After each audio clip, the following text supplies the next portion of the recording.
Hello there, welcome to the Saroy channel wherever you are in the world, and so much love to each and every one of you. What an exciting story we're listening to tonight, and we're going to find out what is going to happen at Ravenscroft now that the two children have moved to the property, because they're not looking forward to staying there. They very much believe that there is a monster, which is a Bigfoot living in the woods, that was causing them a great deal of anxiety, and they're very certain that the house was haunted by a Victorian man who would stand at the end of their beds. So we're going to find out what's about to happen next, and let's continue with the final part of our story tonight. The first month of our stay at Ravenscroft, everything was calm and serene, very benign. Nothing untoward happened, which was such a relief to me and my brother Hamish. We didn't experience any strange visitations from the ghostly Victorian man, nor did we observe the Bigfoot from the woods, peering in at us through the sash windows of our bedroom, as he balanced on the outside wrought iron trellising. Granted, the house was dark and gloomy, but Granny May was not the weirdo I had painted her out to be. We were to discover she was no longer obsessed with the occult, but had become a devout Christian. I was to learn her dog-eared book of spells that she'd once owned had been promptly discarded and burnt. She had told us this very proudly. More surprising than ever, she was no longer boiling away any herbal tinctures or any spell-like potions. One night I overheard her talking to my mother about why she'd stopped all the incantations, the making of spells, and all the chanting she used to do, and turned to God. This conversation happened between my mother and grandmother on a summer's evening, long after we'd gone to bed. Ostensibly I'd got up in the middle of the night, with a parched, very dry, scratchy throat, and was longing for an ice-cold glass of milk. I was naturally afraid to wander around Ravenscroft in the middle of the night, because my past experiences of living here when I was little, so it meant that getting up in the middle of the night was something I never wanted to do, which is why I didn't drink anything before I retired to bed, so that I wouldn't have to answer a call of nature. But now an extreme thirst had seized me, and a trip to the kitchen demanded my immediate focus. Even though me and my brother Hamish had not encountered anything paradoxical or outer-worldly going on in Ravenscroft yet, it didn't mean these transcendent, mythical, supernatural entities weren't actually lurking around. Anything was possible at Ravenscroft. Furthermore, I did know the monster in the woods was still there, which later I learnt was a Bigfoot. I'd seen him myself on the day we'd arrived at Ravenscroft, which had seemed like an inauspicious omen from the very start. I shook my brother to get him to accompany me on the trip to the kitchen. "I'm thirsty," I told him. "I really need to get a glass of milk. Please come with me to the kitchen, Hamish. I don't want to go on my own. I really don't. I need you to come with me." My brother cocked his head from out of his bed covers. "I'm not coming with you," he hissed. "I'm not going traipsing around the house in the middle of the night. I'm sorry, I'm not. Anything could be there." Needless to say, he doggedly refused to leave his bed. There was no point in arguing with my brother, as he pulled the covers over his head and continued to sleep. I reluctantly tiptoed down the creaking staircase that made the most dreadful creaking noise. I tiptoed past the grandfather clock in the hall, which chimed 1 o'clock in the morning. It nearly made me jump out of my skin. It really was late. I needed to be very careful not to wake anyone up. I could see relatively well, as everything was lit up in a soft night light that gave off a bluish hue that made it a lot less spooky. I could hardly blame my brother for refusing to accompany me to the kitchen. Ravenscroft seemed to develop a life of its own at night. It was like you could hear the pipes groaning and banging, and every creak in the floorboard was very pronounced, so it was incredibly disquieting. I stopped short in my tracks, because I'd heard something. What was that? It sounded like disembodied voices, or as if someone had left a radio on, far, far away. I was so affrighted by this that I nearly hightailed it back to my bedroom in terror. But then I realized, to my astonishment, that the mumble of voices was coming from the kitchen, and I recognized them as belonging to my grandmother May and my mother. I couldn't believe that at this late hour Granny May and my mother were still up and about, having a good old chinwag together. You've got to be joking. What they were saying grabbed my immediate attention. I stood very still as I approached the kitchen door, eavesdropping onto their every word. And what they said was so incredibly interesting that I forgot all about my thirst for a brief moment. My immediate apprehension of being up and about in this spooky, very intimidating house during the witching hour abandoned me very quickly. Granny May was confessing stuff to my mother that she would normally be loath to convey. "But I don't understand," came my mother's voice. "You were so into the occult, weren't you? You mean to tell me you're not brewing any of those strange herbal concoctions with their magical properties, or chanting any incantations from that dog-eared book of spells of yours that you got from that old bookshop? You were so into the occult for years and years. What happened, Mum? When you told me you'd become a Christian, I actually thought you were joking. But you really are a Christian. I just can't believe it. Now anything is possible for anyone, if you can become a Christian, that is." For a moment my Granny May was very quiet, and then she said gingerly, "I thought I was just pursuing a passion with the occult, that's all. But it turned out it wasn't so harmless after all. I was messing around with stuff I did not fully understand. I didn't realize how dangerous that was, you know, Flora. I had a rude awakening, let me tell you. Given what I was doing for so many years, I'm surprised it didn't happen sooner. I had a lucky escape, you know." "What do you mean?" my mother asked. "Do you really want to know? Because it's quite the story, and I'm not sure you've got the stomach for it, dear." "I want to hear, Mum. What are you talking about? You need to tell me." "Well, I will, if that's the case, since you're always so demanding, Flora. Well, where do I start? I followed a little ritual in my book of spells, step by step, you could say. It looked like a rather sophisticated spell. I wasn't sure I would be able to follow it accurately. Moments later, all hell broke loose in this house. A wind blew into this house like a tornado. It was fearsome, let me tell you. Things began to fly indiscriminately absolutely everywhere. Books, china, you name it. Even chairs were flung upside down.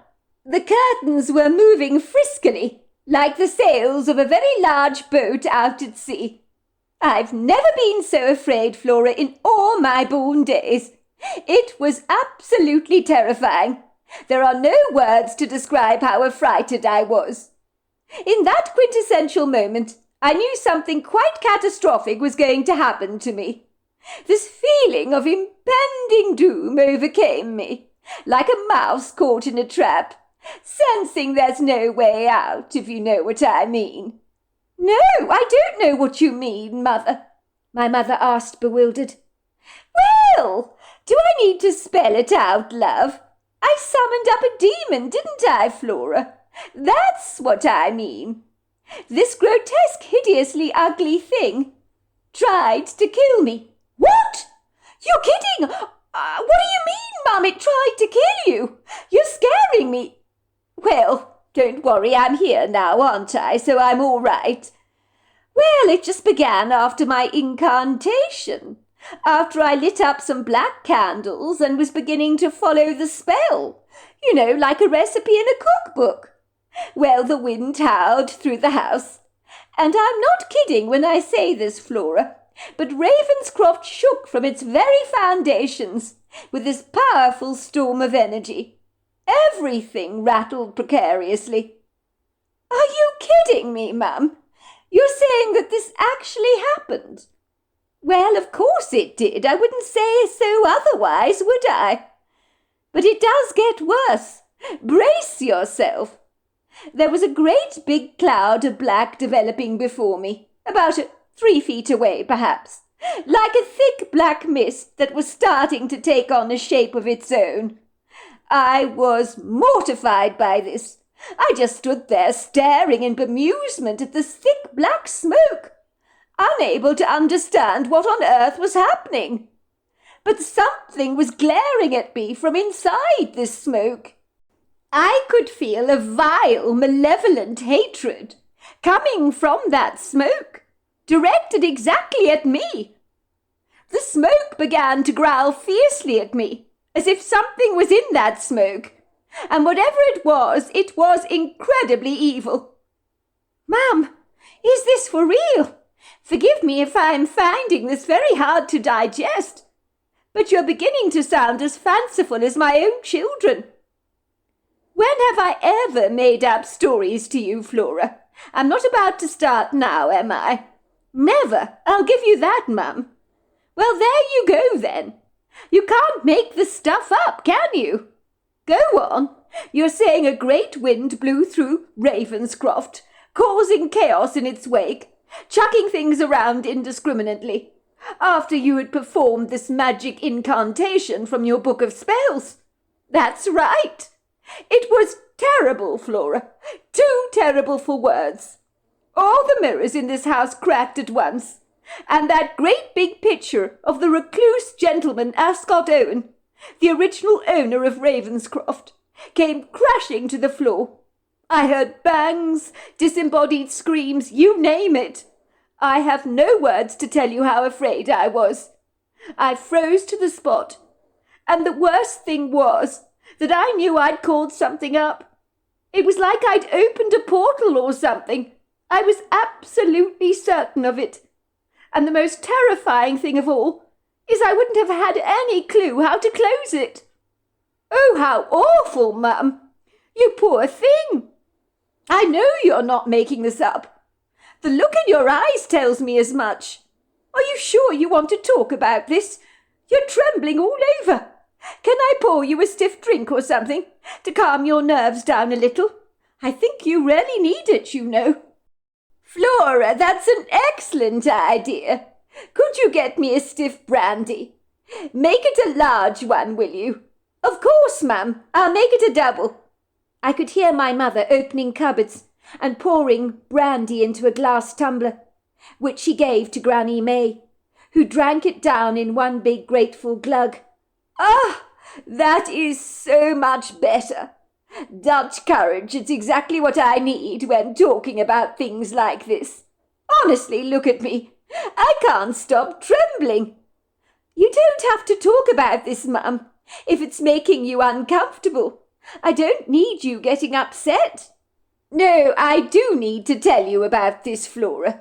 I owe you an explanation. You see, when your children came here to Ravenscroft, I remember on the very first day that Hamish arrived here, he was asking about the ghost of the Victorian man that stood at the end of his bed, and about a monster that had peered at him through the window. But you know that's their imagination, ma'am. They always talk about things like that. Those two have got great imaginations, I can assure you of that. No, it's not their imaginations, Flora. It's real. What they saw was real. And I will explain as to why I know this to be true. My mother sounded incredulous. Are you telling me that Hamish and Alistair did not imagine the things they claimed to have seen when they were last living here at Ravenscroft? They weren't making this up, Flora. They saw those things. The big problem with us adults is we're quick to dismiss what our children claim to have seen. But they are often able to see things we fail to see as adults. I don't know how to react to this, Mum. You better start at the beginning of your story, or I'm going to get hell of a confused. You were saying you performed this incantation, and all hell broke loose in Ravenscroft, giving you a feeling of impending dread. Then something in a thick black fog began to manifest before you. Is that right? That's right, Flora. The black mist became a 12-foot demon. He was grey in colour, with horns on his head, and red, very furious eyes. He was monstrously huge, Flora. There are no words to describe how hideous and terrifying this thing was. Granny May suddenly burst into tears. as she told my mother her outlandish, very bizarre story. I clandestinely remained behind the kitchen door, but I was trembling.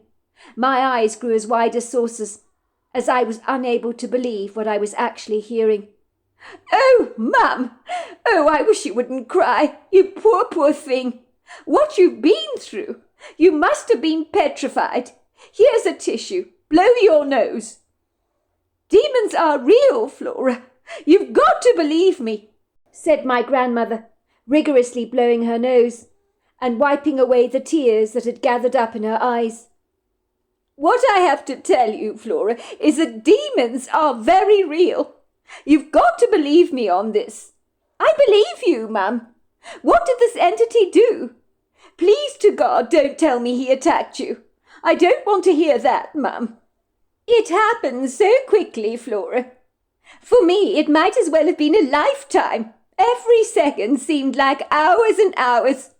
It was agonizing.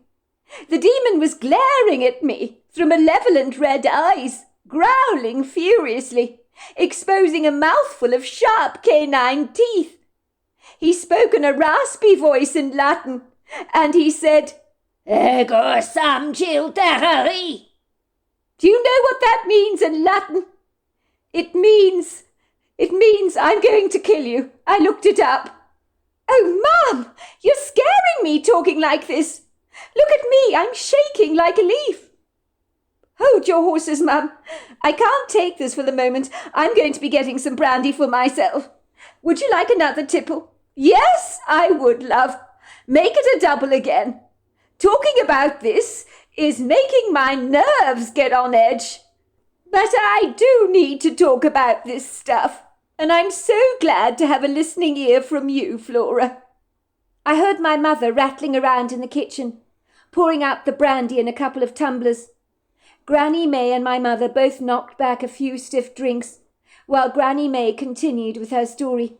"This thing did attack me. I've got a picture on my cell phone of the dark marks that manifested around my neck after the attack. Let me show them to you, Flora." There was silence in the kitchen, and I heard my mother gasp. "My husband had marks like that around his neck, days before he died, Mum.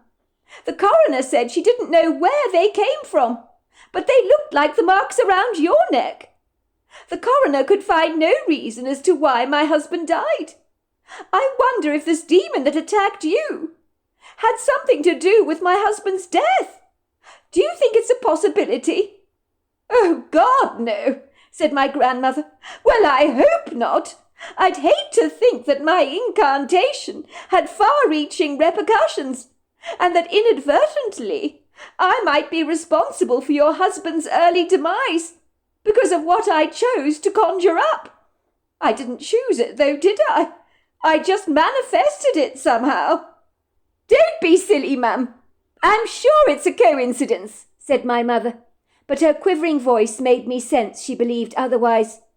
I do remember that before my father died, a week before he died, he was having nightmares about Ravenscroft, and then he ended up having these strange marks around his neck. Could they be connected? Had this monster that my grandmother conjured up through one of her spells actually inadvertently killed my father? It was always a possibility, but I guess we would never know the answer to that enigmatic question. "So you're saying, Mum, that this awful entity attacked you?" "This thing had hold of me, Flora. It grabbed me by the scruff of my neck. It was squeezing me so hard that I couldn't breathe. Then it would let go of me and start all over again and again, as if it was getting a thrill from killing me." "Oh, Mum, I don't know what to say. That is terrible." "Well, I would have been killed," said my grandmother, "but something quite remarkable happened that saved the day. I heard my front door being broken down. The demon heard it too. He looked up, and stomping into my house was the most massive Bigfoot you have ever seen in your life." "A Bigfoot?" asked my mother. "You mean a Bigfoot broke down your front door, barged straight into your house? But whatever for?" "That's exactly what happened, Flora. Mum, You must forgive me, but this story of yours is sounding preposterous. I'm finding it hard to digest. What happened next? Well, this big demon was absolutely terrified of the Bigfoot. And I mean terrified. The Bigfoot began to chant something in a strange language. Pilataki, haki tali, haki tapali, haki talabi. And the demon morphed into black smoke. The Bigfoot had a stone in his hand. The stone absorbed all that smoke. I saw it with my very own eyes, Flora. Then the Bigfoot stomped off to another part of my home and began to chant again. Hakim pati manakali, haki pani lanati akopasha. I learnt later he was actually closing a portal that I'd opened in my home, that had let this thing through. I stood there, Flora, staring in bewilderment at this Bigfoot. He was enormous, you have no idea. But he had the kindest eyes I'd ever seen, and I knew that with him I was safe. You won't believe what happened next. He actually spoke to me. Can you believe it, Flora? The Bigfoot spoke to me. He spoke to you? Asked my mother. You mean in English? Are you kidding me? Of course not, Flora. He didn't speak to me in English. He spoke to me in his own mythical language. But the exchange was telepathic, because I knew what his words meant. Amanatala, Ankala Sidabana, Hatilaki Swasana. What did he say? My mother asked. He said he'd been watching me for a very long time and was grievously concerned with all my practices, the stuff I'd been conjuring up with my spells, so to speak.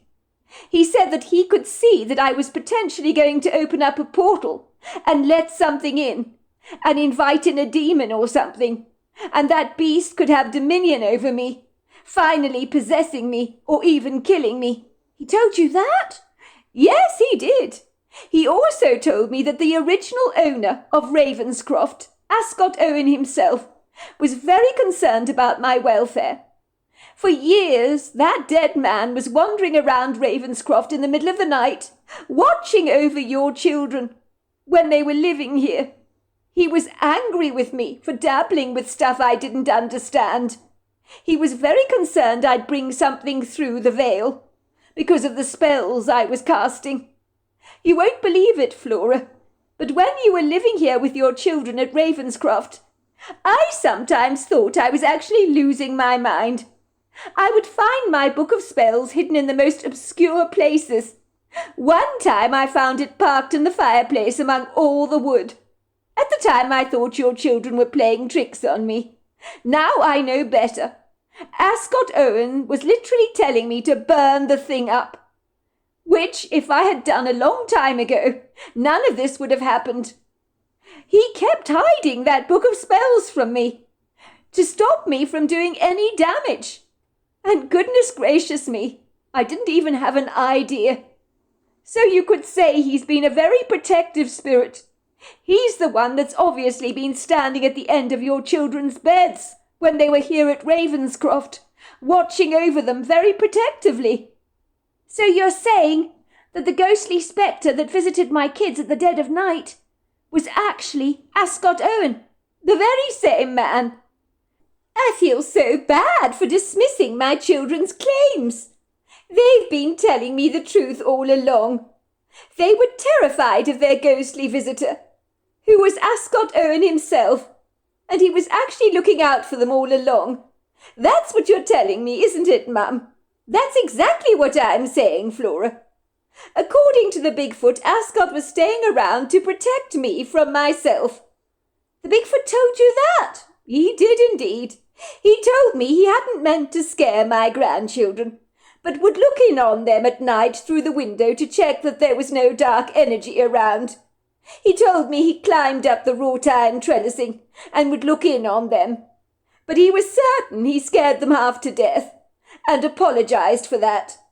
Well, he did that all right, my mother admitted. So what else did the Bigfoot do? She asked. Well, he told me he'd closed the portal, contained the demon, but I needed to stop what I was doing, or something much worse would happen to me. The very next morning, Flora dear, I went to church.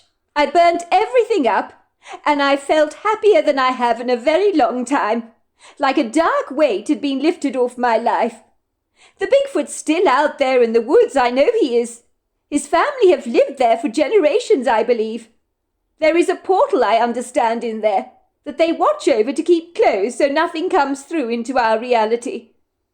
It seemed with my shenanigans, I inadvertently opened one up in my own house.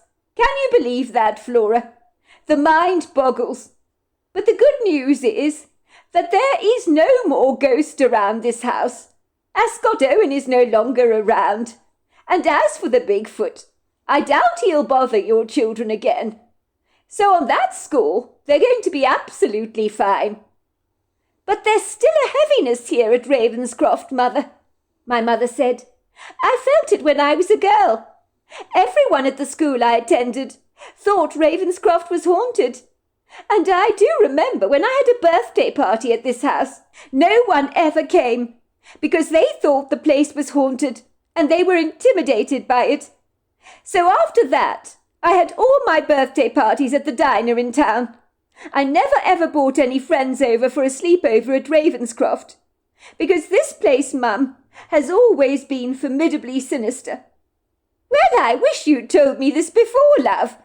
I had no idea you felt this way, said Granny May. Well, look at the house, Mum. It's a grey, oppressive colour, is it not? Everything's so gloomy and dark. The kids didn't want to come back here. In truth, they were absolutely dreading it. They were terrified of the ghost of Ascot Owen that would enter their bedroom every night, and the monster, which I now know must have been a Bigfoot, that climbed up the trellising to look in at them. This house always gave them the heebie-jeebies, and it didn't help, Mum, that you were practising all those strange spells. I had no idea the children felt this way. I wish you had told me this, Flora dear.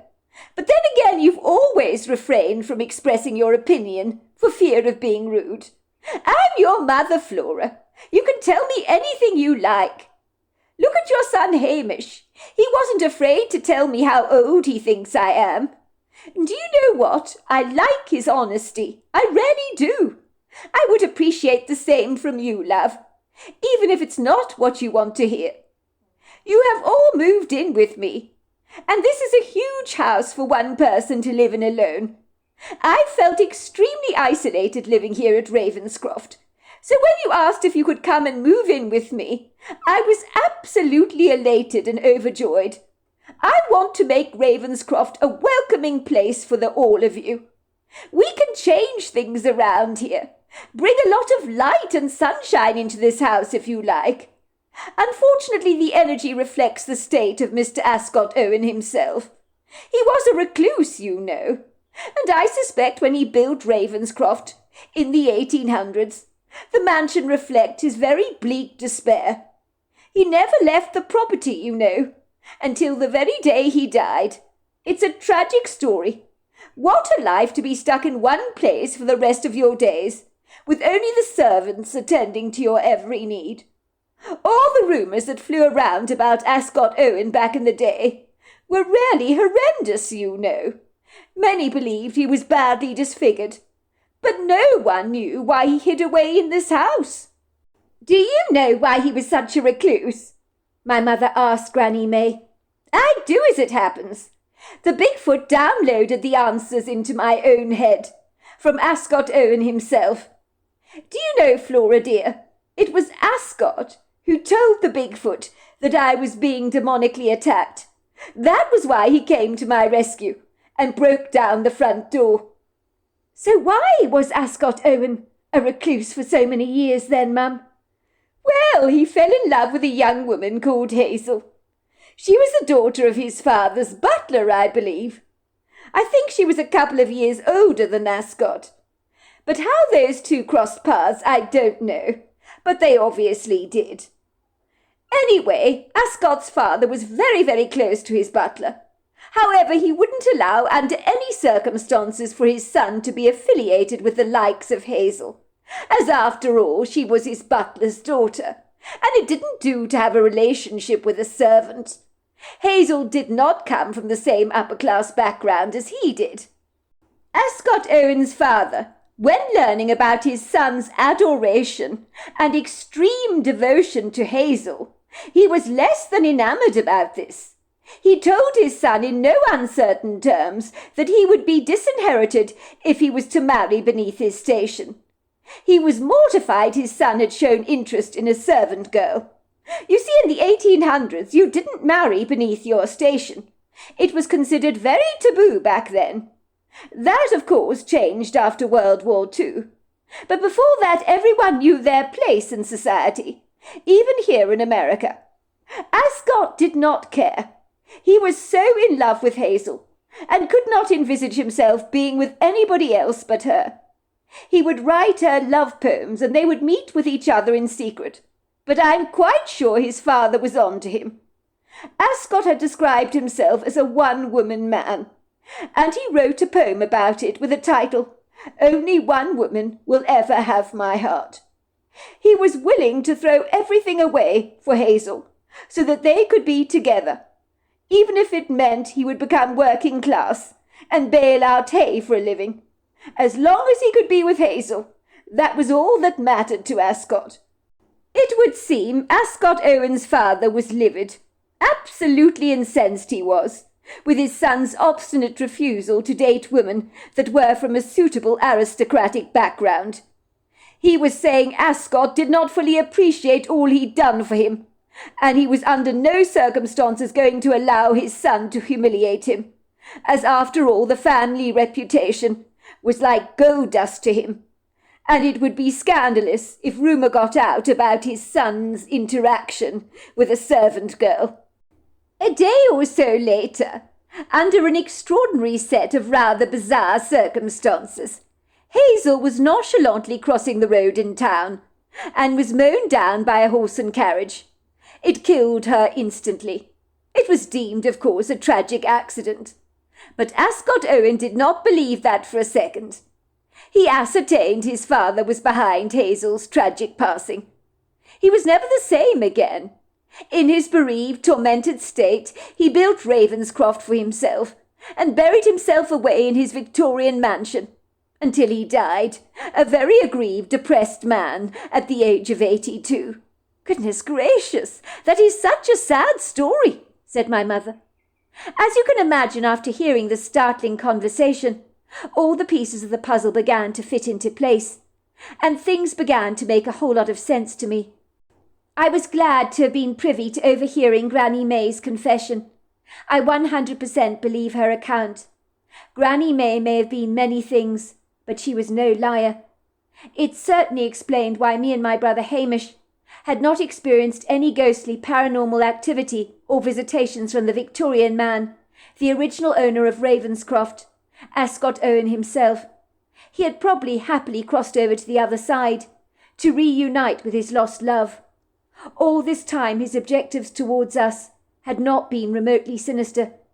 We had also falsely believed the big hairy monster that had peered at us through our bedroom window when we were last at Ravenscroft was obviously a well-meaning Bigfoot who had our interests at heart.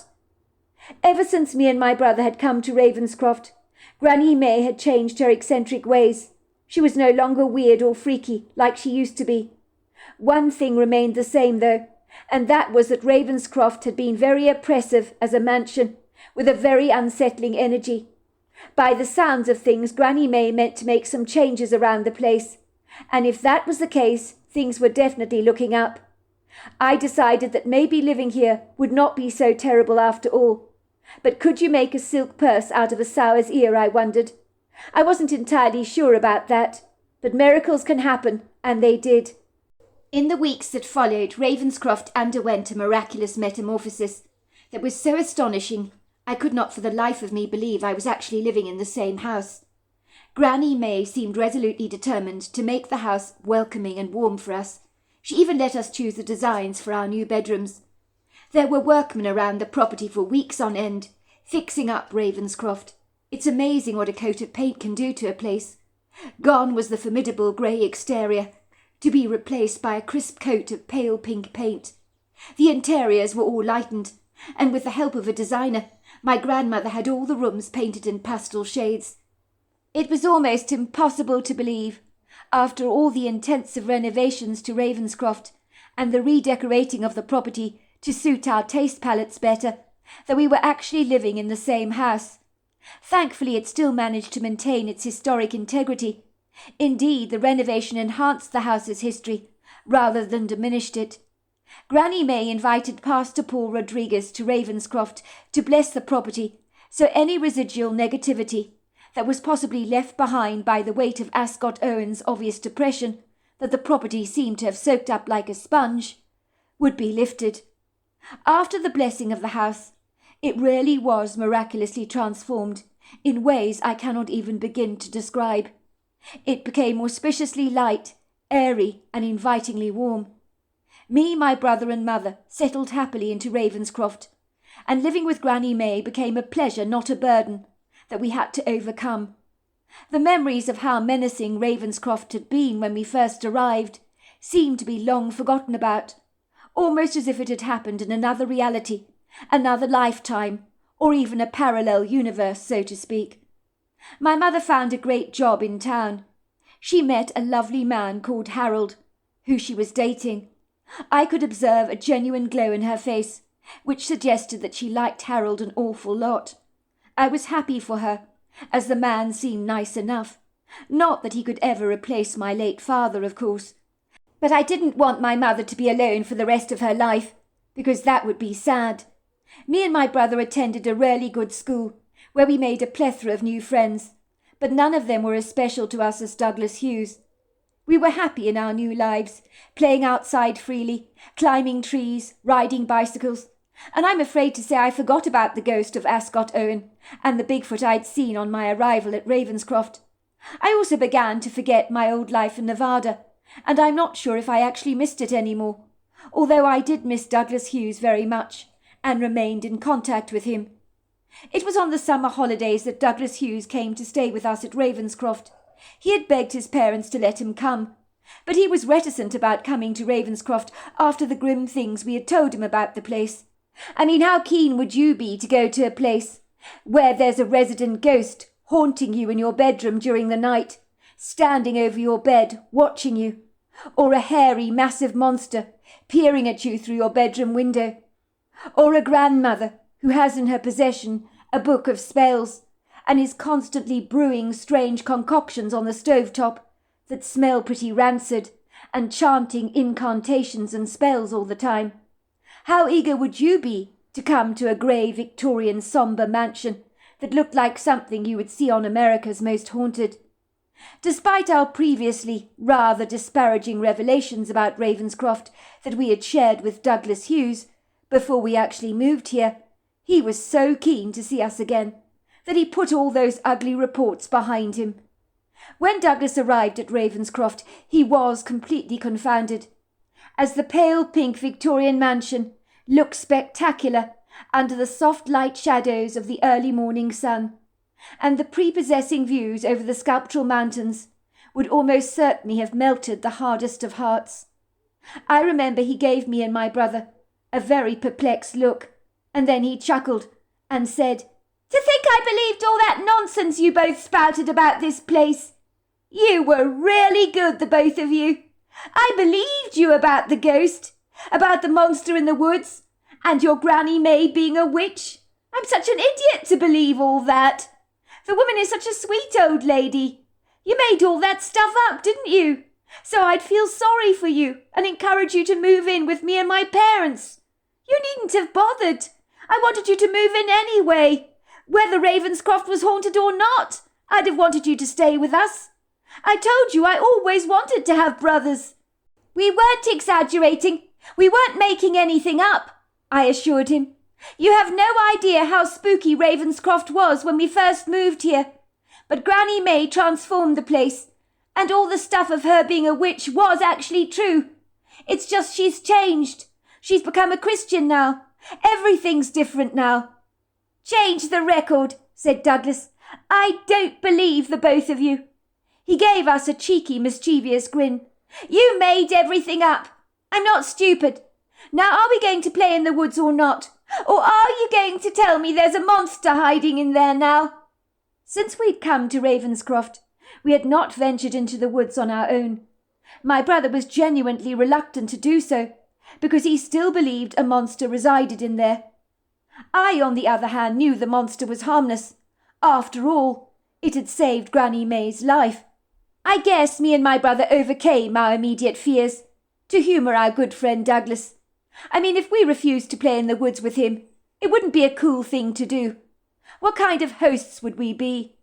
He was a guest in our home, and we wanted to show him a great time. I'm not sure what games we actually played in the woods, but there were many of them. And it was when we were running down a narrow path through the trees that all three of us encountered a Bigfoot. He stood there with his hands stretched out, as if he was stopping us from coming any further. He spoke to us in words that miraculously were translated into our heads in English. Ha kinatala, monaki sasana tua, hila sopono. Don't come any further, if you know what's good for you. I'm guarding a portal here. You mustn't cross this threshold. It's dangerous. He pointed to the tree planted upside down in the ground, so its ragged roots were fully on display. Kilatinapa, hasa.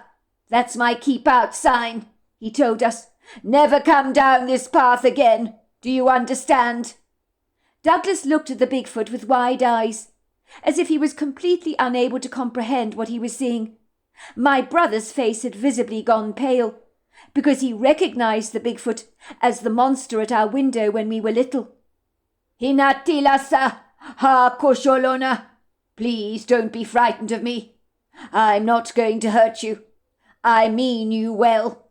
That's why I urge you to leave. Follow the signs. When you see an upside-down tree, don't venture near that place, because that is my keep-out sign. We did just that. We never saw the Bigfoot again, but we absolutely knew he was out there watching us, and watching over the portal in the woods, of course, keeping his eyes on Ravenscroft. Needless to say, Douglas Hughes was bewildered by his incredulous encounter, as you would have expected. My goodness! We saw a Bigfoot! We saw a Bigfoot! He said excitedly. That's the monster you were talking about! Is that the monster? We told him it was. So the stories you told me about Ravenscroft were true then? They were true! Yes, they were true, I told him. But not anymore. Ravenscroft has changed, and I think we're going to be very happy living here. And we certainly were. So there you are. That's my story. Wow, what an incredible story. Until next time, goodbye and good night.